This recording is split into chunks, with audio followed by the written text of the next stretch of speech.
Man, the AL West. I mean, this is definitely a fun one. I think it's been interesting. I think, the A's are the A's. Like they're kind of been seen now as like the triple A of the MLB right now. So yeah, not too much movement there. They lost was it Murphy and things like that. So yeah, they're last. Rangers, they spent they spent money.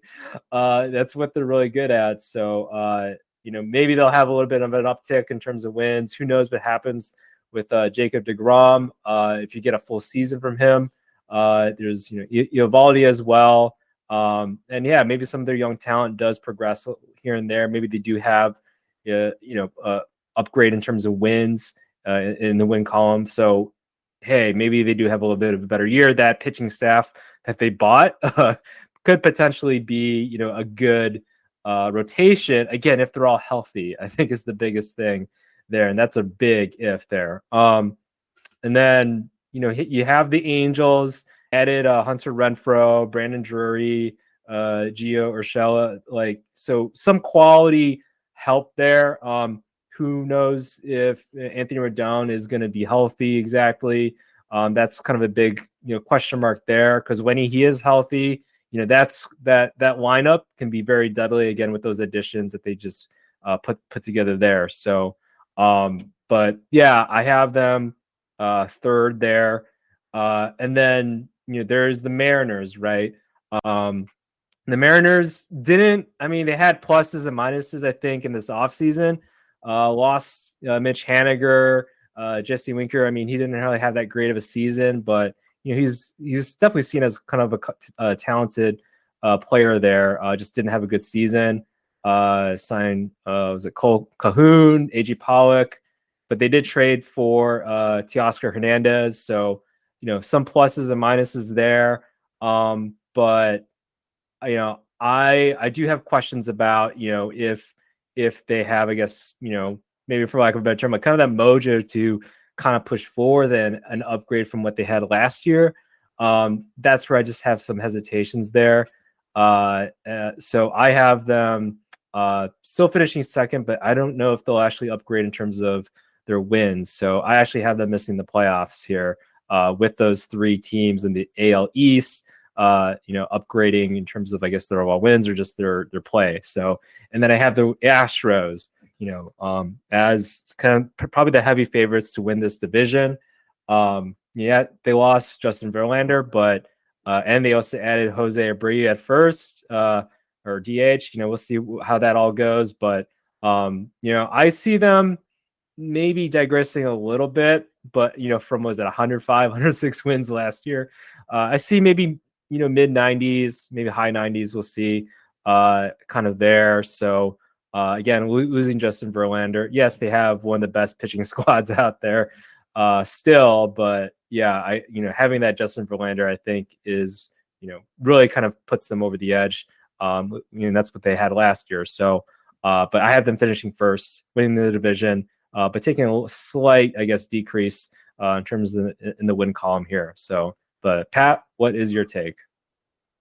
I agree with you on standings for that division. I ranked them the exact same. The only difference is I have three teams representing the AL West in the playoffs. So I'm actually getting the Mariners in. I love their pitching from their starting rotation through their relief core. I just think they have maybe one of the best stables of pitchers, starter reliever combined, I think, in the game. I agree with you. I think there's a little bit more to be desired for on the offensive side of things. Teoscar Hernandez is coming off a down year, so expectations is it'll turn around and be that 30 home run, 100 RBI guy.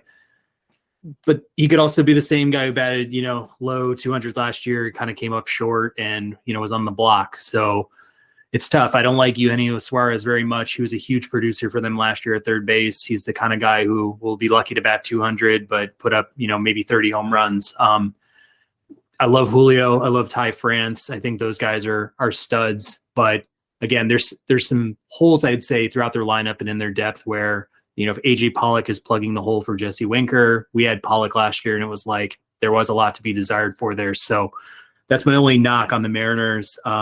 The Angels, so hard to trust. I feel like I fall in love with their roster year in, year out. I think the difference for me this year is, them going out, grabbing an extra starter in Tyler Anderson.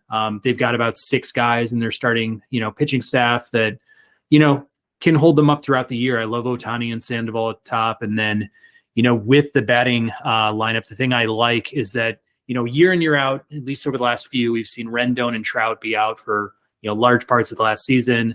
I think going out and getting Renfroe and going out and getting Urshela just to be, in the mix, they're going to get innings, they're going to get at bats, but it's like, if those 2 guys happen to go down, you've got some depth there. And in the past, I don't think they always kind of prepared for those, issues. So it was very tough for me to pick like one of the last wild cards. So I was up in debate about the White Sox, the Rays, and the Angels. And I'm just going to give the Angels the slight bump here just because of, them coming up short in years past. I think this time, like they have to like kind of push forward and get in.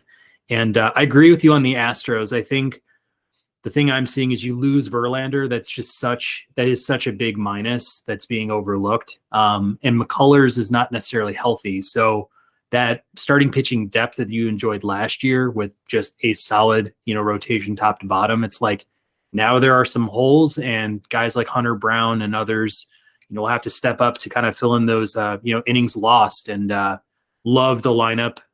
It is so strong, but I think that's going to be the one thing they have to fall back on, this entire year. And the only concern I have with the lineup, although I haven't been first place for the division, is Jordan's coming in with a hand injury. So if that thing lingers, I mean, that's a huge loss if he's down for any sort of time for them.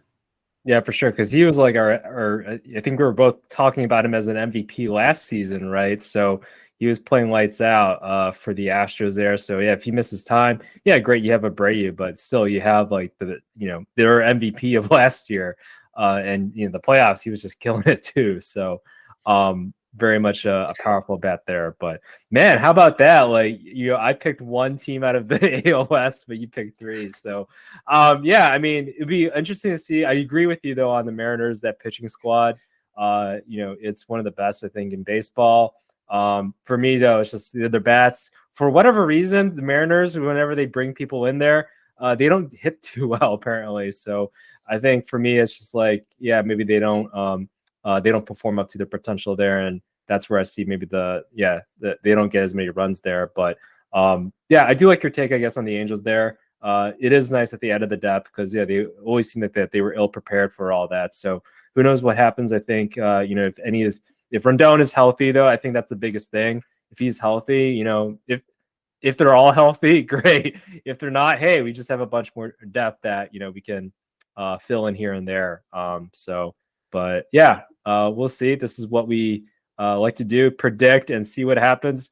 And yeah, if one of these teams, if the Rays get in, I'll be excited and I'll laugh at you, but we'll see. I think it's all for fun now. So yeah.